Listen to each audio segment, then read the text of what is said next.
मैं ओवैसी साहब की गाड़ी के पास में पहुंच गया हूँ। इसमें देखिए 5 राउंड गोली चली है ओवैसी साहब की गाड़ी पे। ये ओवैसी है, इस पर 5 राउंड गोली चली है। ओवैसी साहब की गाड़ी पे गोली चली है, 5 गोली राउंड हुई है। देखिए गोली चली है ओवैसी साहब की गाड़ी पे गोली चली है। आप लोगों से निवेदन है कि आप लोग शेयर करें। टोल टैक्स पे हमारे ओवैसी साहब पे गोली चला दी गई है। वो मेरठ से मीटिंग में से आ रहे थे, ओवैसी साहब पे गोली चला दी गई पिलखुआ टोल टैक्स पे। ये हिसारची टोल टैक्स, अपना टोल टैक्स जो है। अभी क्या भी हमला हुआ 10 मिनट पहले ही रहा।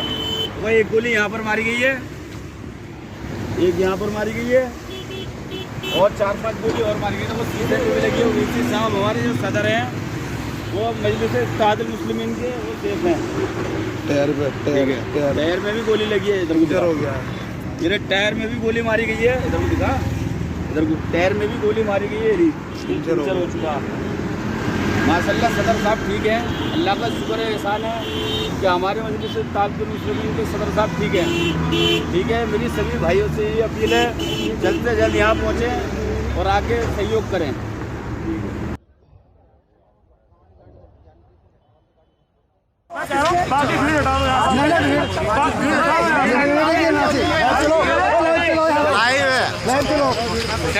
चलिए लाइव चलो, तुम यही रहो।